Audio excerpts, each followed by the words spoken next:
दिमाग डिरेल्ड हो गया है, मेंटली इंसॉल्वेंट हो गए हैं जो लोग इस तरह का बयान दे रहे हैं। कभी उधर की बात होती है ना तो फुटबॉल तो उन लोग बने हुए हैं, कभी इधर कभी उधर उन लोग होते हैं। एक चीज़ बताइए, 2005 के बाद से सरकार बदली है क्या? और नीतीश कुमार जी के रहते संविधान खत्म हो जाएगा, ये सोचा जा सकता है?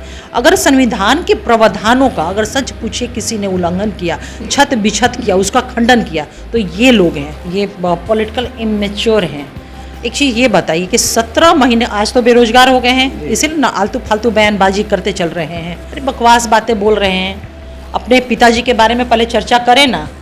देखिए ना, टिकट बंटवारा राजनीतिक भागीदारी देने में तो पूरा परिवारवाद रहा ही, बेटे बेटियों को सेट करते रहे, 5 बेटियां और हैं उनको भी सेट करना है। आज कैंपेन करने भी निकले हैं ना तो अपनी बेटी के लिए ही निकले हैं। बिहार में चाचा भतीजा की बात की जाए, यानी कि मुख्यमंत्री नीतीश कुमार और पूर्व के डिप्टी सीएम तेजस्वी यादव का, तो दोनों का रिश्ता तो चाचा भतीजा का है, लेकिन जैसे ही मंच पे जाते हैं तो वो निजी हमला करने लगते हैं। बार बार वो एक राग अलाप रहे हैं, मुंबई से लेके बिहार के जहाँ जहाँ संसदीय क्षेत्र में जाते हैं उस चीज़ का जिक्र करते हैं कि हमारे चाचा के बीजेपी वाले और खासकर नरेंद्र मोदी ने हाईजैक कर लिया है। ये सब तमाम मुद्दे पर मेरे साथ बात करने के लिए जेडीयू के प्रदेश प्रवक्ता अंजुम आरा जी हैं, इनसे बात करेंगे और जानेंगे क्या मैम जो हमारे इस प्रदेश के 18 वर्ष से मुख्यमंत्री हैं उनको बीजेपी वाले हाईजैक कर लिया है? दिमाग डिरेल्ड हो गया है, मेंटली इंसॉल्वेंट हो गए हैं जो लोग इस तरह का बयान दे रहे हैं। नीतीश कुमार जी को कोई हाईजैक कर सकता है जी? सब बकवास बात कर रहे हैं, कहीं कुछ मिल नहीं रहा है उनको बोलने के लिए, कहीं कोई उनके पास एजेंडा उनके पास नहीं है, तो अनाप शनाप बयान दे करके आप ध्यान आकृष्ट करिएगा बिहार की जनता। तो बिहार की जनता इन सारी चीज़ों को बहुत अच्छे से समझती है। नीतीश कुमार जी हाईजैक होने वाले हैं।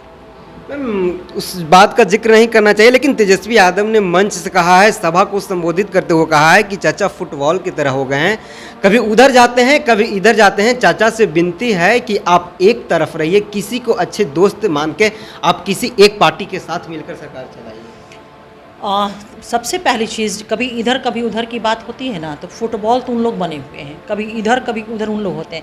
एक चीज़ बताइए, 2005 के बाद से सरकार बदली है क्या? आप लोगों ने इस चीज़ को देखा है? सरकार बदली है। सरकार तो आदरणीय नेता नीतीश कुमार जी के लीडरशिप में रहा है। बदला क्या है? यहाँ विपक्ष बदला है, तो कभी ये इधर होते हैं कभी वो उधर होते हैं, लेकिन सरकार नीतीश कुमार जी को बिहार की जनता ने अपनी पूर्ण बहुमत उनके लीडरशिप को दिया है, और 2005 से लेकर के टिल टुडे सरकार हमारी वही है। तो फिर इधर उधर की बात कैसे करते हैं? तो बीजेपी फुटबॉल है, ये तो उनसे पूछे ना जो इन शब्दावलियों का इस्तेमाल कर रहा है। ये वोकेबलरी हमारी नहीं है, ये वोकेबलरी जो है उनकी है, तो ये उनसे आप पूछेंगे। इधर उधर की बात करें तब मैं कह रही हूँ, इधर उधर तो विपक्ष होता है ना, विपक्ष इधर उधर, सत्ता तो कभी इधर उधर नहीं हुआ। सत्ता तो नीतीश कुमार जी की लीडरशिप में 2005 के बाद से लगातार रहा है।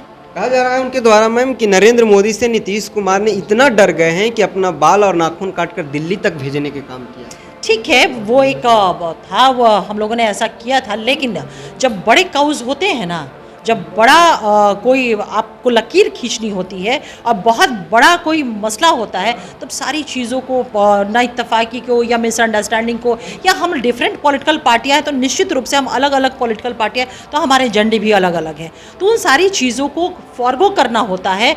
और अभी हमारे सामने बड़ा एजेंडा क्या है? एनडीए के सामने भारत को विकसित राष्ट्र बनाना, बिहार को विकसित बिहार बनाना। तो एक बड़े मुद्दे के साथ हमारे नेता नीतीश कुमार जी और देश के माननीय प्रधानमंत्री नरेंद्र मोदी जी हैं, और उस एजेंडे के सामने बाकी सारी चीज़ें गौन है, फीकी है, छोटी है। अगर मुख्यमंत्रियों की बात आता है हमारा देश में तो नीतीश कुमार सबसे फर्स्ट पे आते हैं। इन्होंने जो पिछले 18 वर्षों में बिहार में काम किया है, चाहे स्वच्छ छवि का नेता हो, अपने बात से जाने जाते हैं। लेकिन जिस तरह से तेजस्वी यादव कह रहे हैं कि हमारे चाचा संविधान विरोधी आदमी के साथ मिल गए हैं, जो नरेंद्र मोदी चाहते हैं कि हम संविधान को जल्द से जल्द बदलने के काम करें।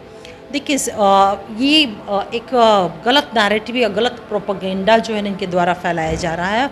एक चीज़ बताइए, संविधान को कभी ख़त्म किया जा सकता है क्या? अभी बयान दिए हैं, संविधान को ख़त्म किया जा सकता है? संविधान वो पवित्र ग्रंथ है जिसको कभी ख़त्म नहीं किया जा सकता है, और नीतीश कुमार जी के रहते संविधान ख़त्म हो जाएगा, ये सोचा जा सकता है? अगर संविधान के प्रावधानों का अगर सच पूछे किसी ने उल्लंघन किया, छत बिछत किया, उसका खंडन किया, तो ये लोग हैं जो लोग स्वयं संविधान को नहीं मानने वाले हैं, संविधान के प्रोविजंस का जिन लोगों ने खंडन किया है, संविधान के विपरीत जिनका आचरण रहा है, संविधान के विपरीत जिनकी नीतियां रही है, वो कह रहे कि संविधान खतरे में है। अरे खतरे में आपकी नीतियां है, खतरे में आपकी नीयत है, खतरे में आपकी नीति है। तो ये कहने के बजाय आप गलत बात कह रहे हैं। कुछ भी ऐसा नहीं है, गलत बातें कही जा रही हैं। जब भी वो मीडिया से बात करते हैं, अगर आज की बात की जाए तो उन्होंने बार बार एक चीज़ को राग लाते हैं मैम, कि जो हमने 17 वर्षों में काम किया, आईटी सेक्टर में काम किया, स्पोर्ट में किया, हेल्थ में किया, एजुकेशन में किया, पिछले 17 सालों में नीतीश कुमार ने नहीं किया है। तो क्या इस 17 महीनों में जब इतना हुआ तो 17 सालों की तुलना कैसे? देखिए है क्या ना, अभी ये पॉलिटिकल इमेच्योर हैं। एक चीज़ ये बताइए कि 17 महीने, आज तो बेरोजगार हो गए हैं, इसीलिए ना आलतू फालतू बयानबाजी करते चल रहे हैं। 17 महीने का रोजगार किसने उनको दिया था? हमारे नेता नीतीश कुमार जी ने दिया। और मैं एक चीज़ पूछना चाहती हूँ, संवैधानिक पद पे वो रहे हुए हैं नीतीश कुमार जी की कृपा से। हमारे देश में जो शासन करने की प्रणाली है, संसदीय प्रणाली है, संवैधानिक प्रणाली, वो क्या है?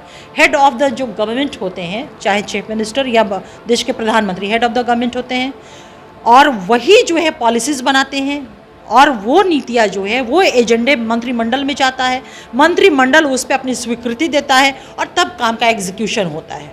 और जितने ये काम की चर्चा कर रहे हैं ना, चाहे वो शिक्षक नियुक्ति की बात करें या आईटी की आप बात कर रहे हैं, तो मैं पूछना चाहती हूँ, उन्हीं के द्वारा नामित मंत्री थे शिक्षा मंत्री चंद्रशेखर जी।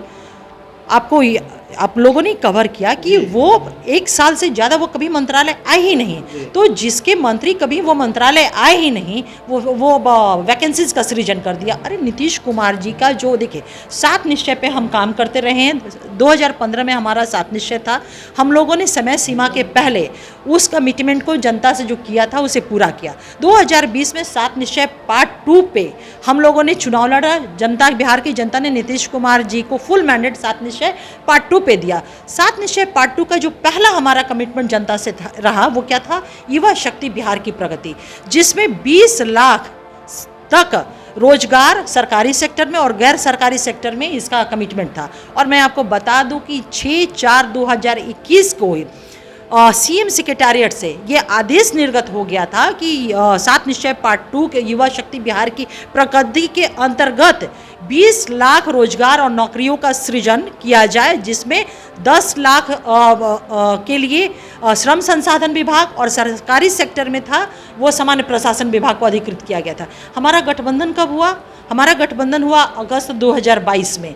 अब सोचिए कि 2022 में हमारा गठबंधन होता, लेकिन इस सारे रोजगार का या नौकरियों का वैकेंसीज के लिए आदेश 2021 में हो जाता है। तो ये कोरी जो है ना नेता प्रतिपक्ष के द्वारा झूठा जो हमारे नेता नीतीश कुमार जी ने काम किया है, उसी बातों की चर्चा करके ये वोट मांग रहे हैं और ये चर्चा करें। लेकिन बिहार की जनता जानती है, रोजगार मीन्स नीतीश कुमार, नौकरी मतलब नीतीश कुमार, इन्हीं के लीडरशिप में ये हो सकता है। सवाल रहेगा, कहा जा रहा है कि नीतीश कुमार को बीजेपी वाले ने अब मंच साझा करने से नरेंद्र मोदी के साथ रोक दिया है। डर लगता है कि कहीं नीतीश कुमार फिर से न उठपटांग बातें कर। अरे बकवास बातें बोल रहे हैं।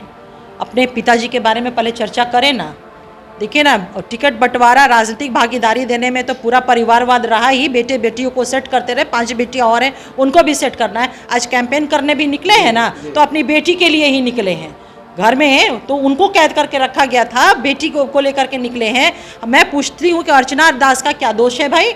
अभय कुशवाहा का क्या दोष है भाई? नवादा से वो कुमार समरजीत लड़ रहे, क्या दोष है भाई? देखिए, ये पिछड़ा, दलित, अति पिछड़ा समाज के लोगों का राजनीतिक संहार करने वाले लोग हैं। तो अब ये बात कैसे बोले? तो दूसरा एक नैरेटिव सेट करना चाह रहे हैं। पहले जा करके अपने परिवार में अपने नेता से पहले देखे ना कि इन लोगों का क्या दोष है। पहले इसका वो जवाब दे बिहार की जनता के सामने।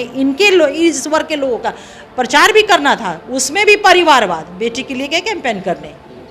अब सुन रहे थे जेडीयू के प्रदेश प्रवक्ता अंजुम आरा जी, इन्होंने साफ तौर पर कहा कि तेजस्वी यादव जी कुछ भी बोल सकते हैं। आज वो बेरोजगार हैं, कल रोजगार में थे। इन्होंने कहा कि रोजगार मतलब नीतीश कुमार, विकास मतलब नीतीश कुमार। इन्होंने साफ तौर पर कहा कि आज माता और पिता दोनों अपने बेटी के लिए प्रचार करने गए हैं। यहाँ भी उन्होंने परिवारवाद किया, भेदभाव किया नहीं।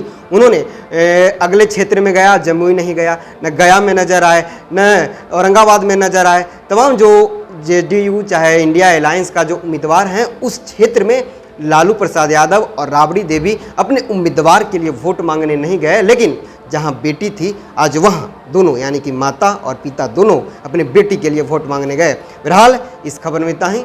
धन्यवाद।